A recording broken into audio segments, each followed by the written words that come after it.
بسم اللہ الرحمن الرحیم۔ عزیز طلباء و طالبات، السلام علیکم۔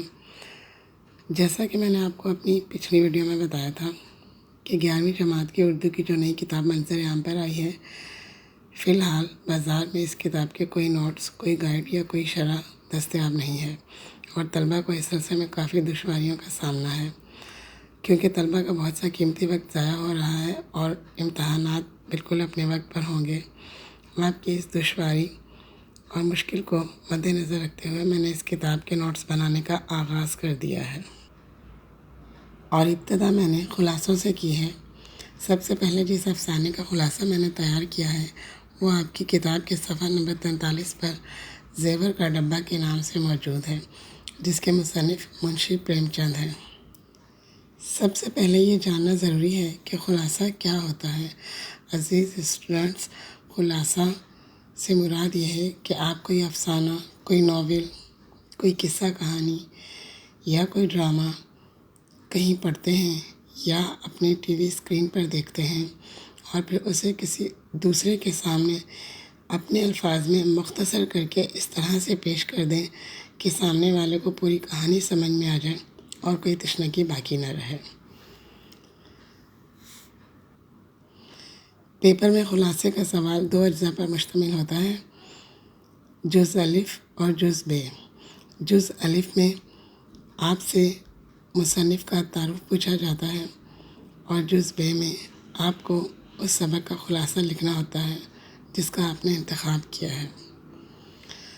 تو سب سے پہلے اس افسانے کے مصنف کا تعارف، جو کہ 2 نمبر پر مشتمل ہوگا، اور تعارف کے لیے آپ کو بہت زیادہ ڈیٹیل میں جانے کی ضرورت نہیں اور نہ ہی اسے طول دینے کی ضرورت ہے۔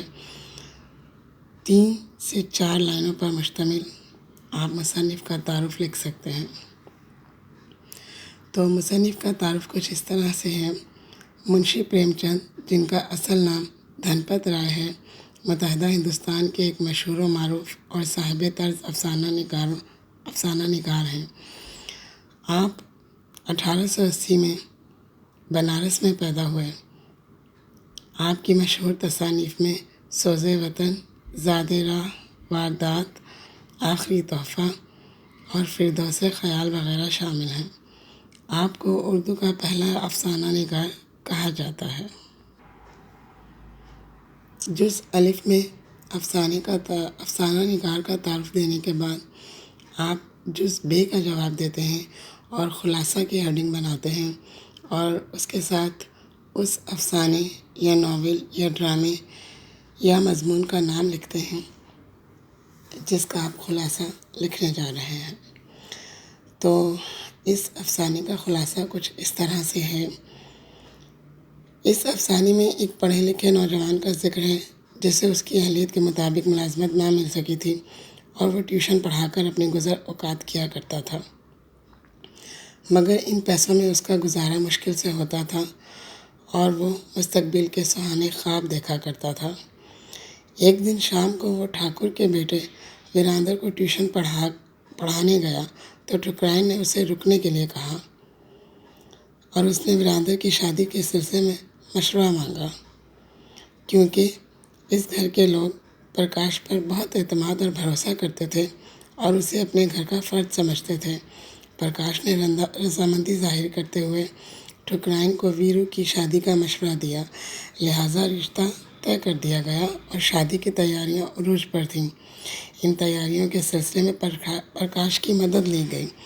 پرکاش نے بہت ایمانداری سے تمام خریداری کی، لیکن جب قیمتی زیورات بنوائے گئے تو پرکاش کے دل میں لالچ اور ہوس بیدار ہو گئی۔ پرکاش کی بیوی بھی اکثر اس سے نالاں رہتی تھی اور اپنی غربت اور مفلسی کا رونا اس کے سامنے روتی تھی، لہٰذا ایک دن پرکاش نے موقع پا کر زیور کا ڈبہ چرا لیا۔ اگلے دن صبح جب ٹھاکر کے گھر والوں کو یہ پتہ چلا کہ زیور کا ڈبہ چوری ہو گیا ہے تو شور و غل مچ گیا۔ تمام نوکروں سے باز پرس ہونے لگی، لیکن پرکاش پر کسی کا شک نہ گیا۔ لیکن جب پرکاش نے اس سلسلے میں حد سے زیادہ دلچسپی ظاہر کی اور گھر کے ملازموں کے خلاف رپورٹ درج کرانے کا مشورہ دیا تو ٹھاکر صاحب کو پرکاش کی نیت میں کھوٹ نظر آنے لگا، لیکن انہوں نے اس کا اظہار نہ کیا اور خاموش رہے۔ پرکاش اس زیور کے ڈبے کو اپنی بیوی سے بھی چھپاتا رہا۔ اس طرح کئی مہینے گزر گئے۔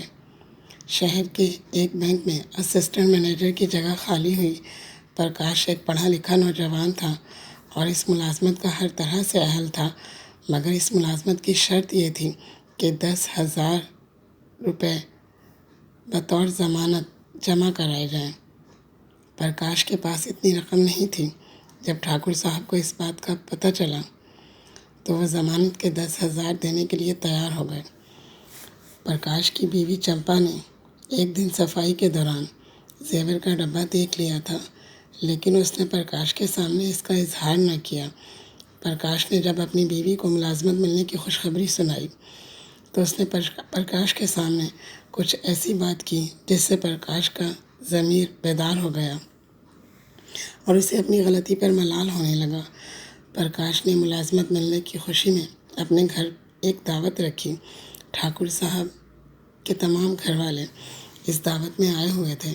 اس موقع سے فائدہ اٹھاتے ہوئے پرکاش نے زیور کا ڈبہ ٹھاکر صاحب کے گھر لے جا کر اسی جگہ رکھ دیا جہاں سے اس نے چرایا تھا۔ پرکاش کے اس عمل سے اس کی بیوی کو بہت خوشی ہوئی اور پرکاش بھی بہت خوش تھا کہ اس نے اپنے گناہ کا مداوع کر دیا ہے۔ خوشی کے اس موقع پر پرکاش کی آنکھوں میں آنسو آ گئے۔ عزیز طلباء و طالبات، یہ تھا خلاصہ آپ کی کتاب میں موجود افسانے زیور کا ڈبہ کا۔ اگلی ویڈیو میں نئے خلاصے کے ساتھ ملیں گے۔ پلیز چینل کو لائک، سبسکرائب اور شیئر کر دیجیے۔